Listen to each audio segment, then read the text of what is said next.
Hello everyone and welcome to Success JK247 channel. I am Prabjot and today I am teach you the previous year paper of General English which your exam was held on 30 June 2019. Okay, आज हम आपका previous year का paper discuss करेंगे जो आपका 30 जून 2019 में questions आपसे पूछे गए थे। तो जैसा कि मैंने आपको कल सिलेबस में डिस्कस करके बताया था कि जो जनरल इंग्लिश के टॉपिक्स होते हैं, मैंने आपको क्या बताया था, जैसा कि पंक्चुएशंस हो गए, प्रपोजिशंस हो गए और आपका कॉम्प्रिहेंशन हो गया, फिलर्स हो गए, फिल इन द ब्लैंक्स आप उसको बोल सकते हो, ये सब पूछा जाता है। ठीक है, तो जो आज की क्लास है वो आज हम इसमें आपका हाफ पोर्शन कर रहे हैं और जो इसका नेक्स्ट लेक्चर होगा उसमें जो आपके बाकी के क्वेश्चंस बचेंगे वो हम tomorrow we will discuss that. Okay, so आज का क्लास स्टार्ट करते हैं।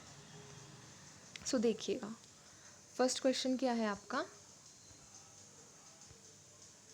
आपसे फर्स्ट क्वेश्चन पूछा गया था fill in the blanks with the correct option, मतलब आपको सिंगल फिलर्स दे रखा है। ठीक है, जैसे है I dash pray more often. More often का मतलब होता है, ऑफन मतलब होता है जल्दी, तो I dash pray more often. अब आपको इसके 4 ऑप्शंस दे रखे हैं, ought to, need, ought not या फिर नीड नॉट टू। अब आपको देखिए फिलर्स कैसे फिल करना होता है।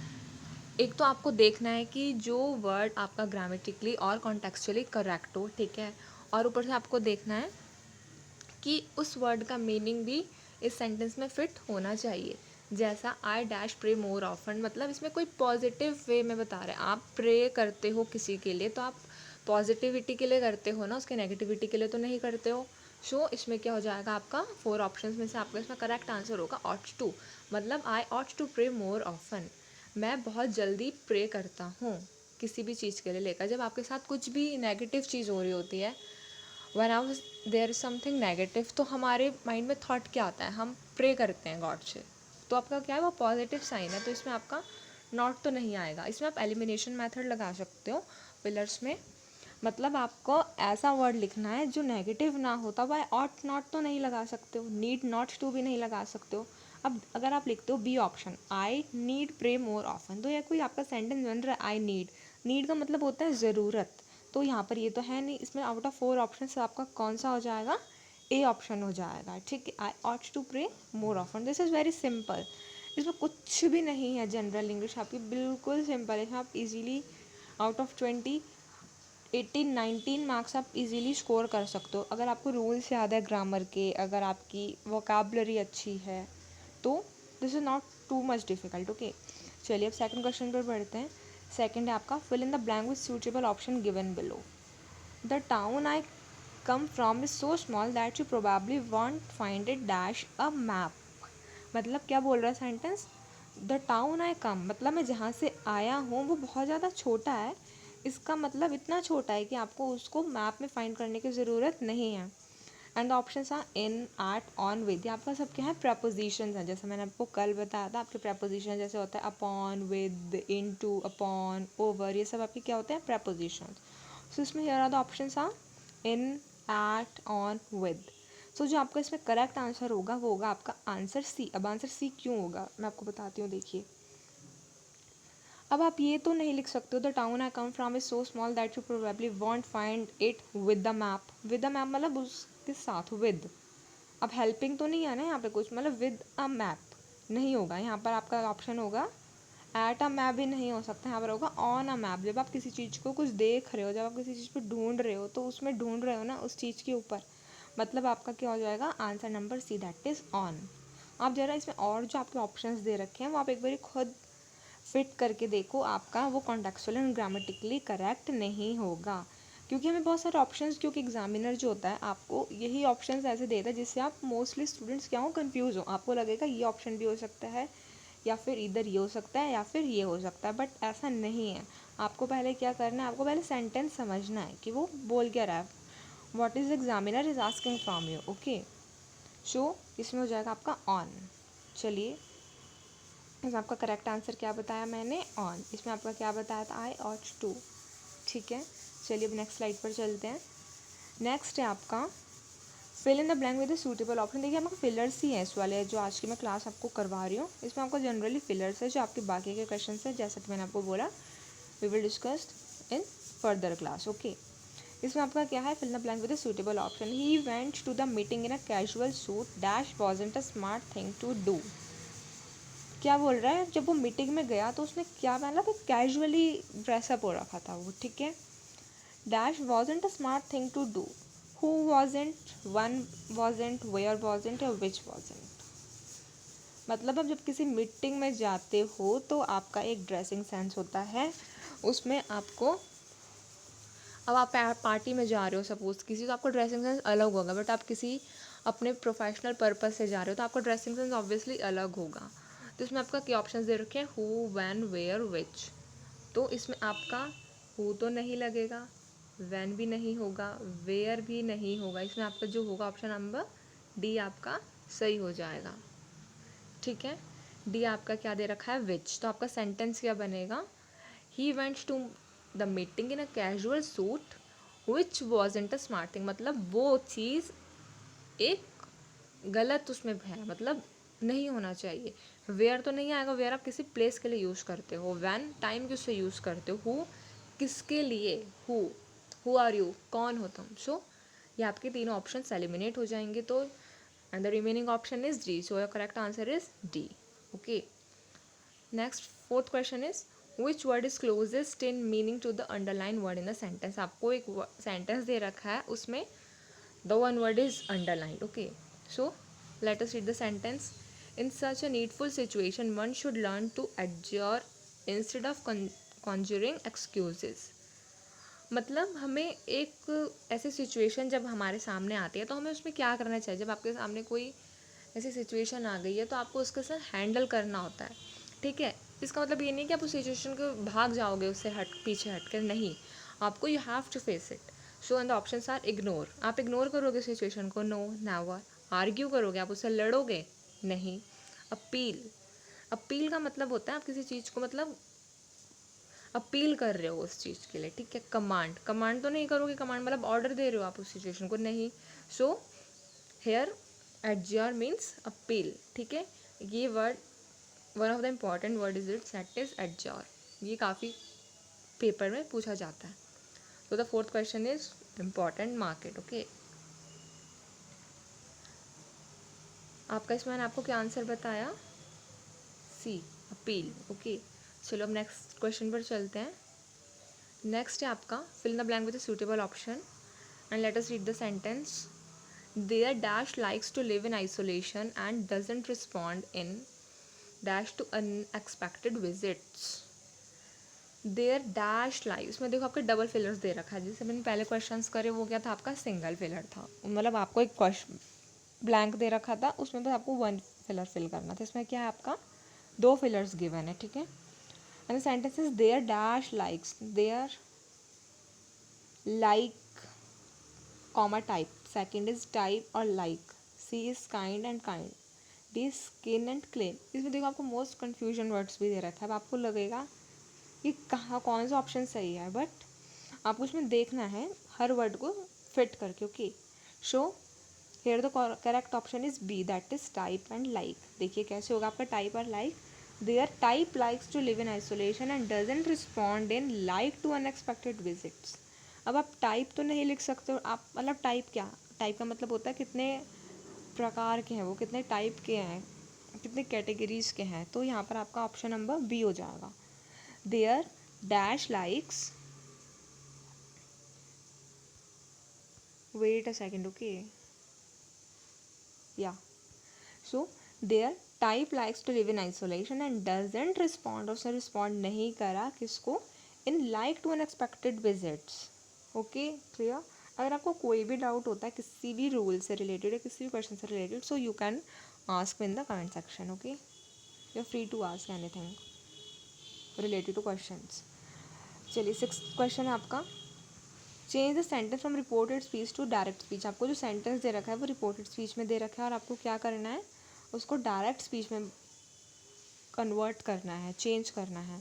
एक आपकी होती है एक डायरेक्ट स्पीच, एक होती है आपकी इनडायरेक्ट स्पीच. ऐसे एक आपका एक एक्टिव वॉइस होता है और एक पैसिव वॉइस होता है. ठीक है, अब जो आपको सेंटेंस दे रखा था, जो आपसे सेंटेंस पूछा गया था एग्जाम में, वो था Gautami said that she had received a plenty of job offers. Gautami क्या बोल रहा है, सॉरी बोल रही है कि उसको बहुत सारे जॉब ऑफर्स आए। एंड ऑप्शन था I receive plenty of job offers said Gautami. B is Gautami said that she receive plenty of job offers. C is I was receiving plenty of job offers said Gautami. D is I will receive plenty of job offers said Gautami. देखिए इसमें क्या है, receiving. Receiving का मतलब तो ये हुआ कि अभी भी वो क्या है, अभी भी वो प्लेंटी ऑफ जॉब ऑफर्स उसको आ रहे हैं, बट उस गौतमी सेड दैट मतलब वो कह चुकी है। ये आपका क्या हुआ, पास्ट टेंस हुआ। इसमें आपका ऑप्शन नंबर जो होगा वो होगा आपका option number A.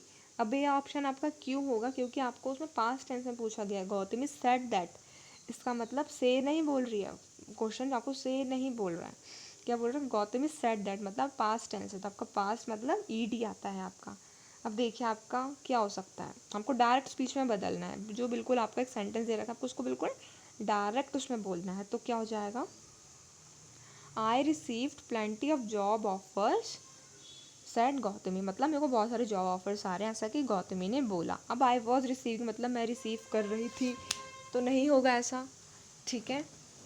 And the D is I will receive मतलब मैं रिसीव करूँगी, ये आपका क्या हो जाएगा, फ्यूचर टेंस। तो यहाँ पर आपकी बात क्या हो रही थी, आपकी बात हो रही थी कि ऐसा हो चुका है, पास्ट टेंस। ओके, सो आपका option number A is absolutely correct. Next move to further question.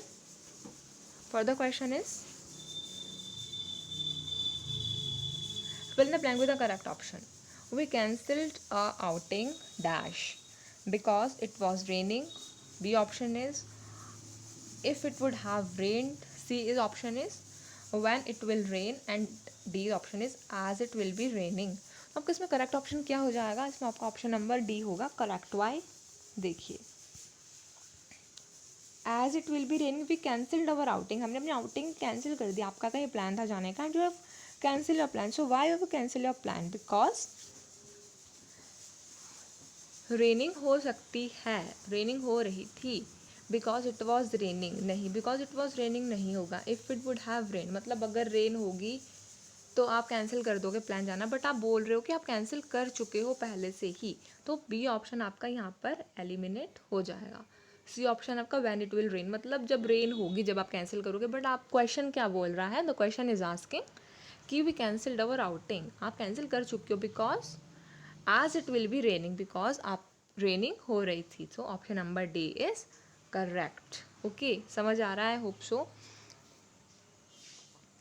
Let's move to further question, and the further question is which word is the farthest in meaning from the underlined word in the sentence.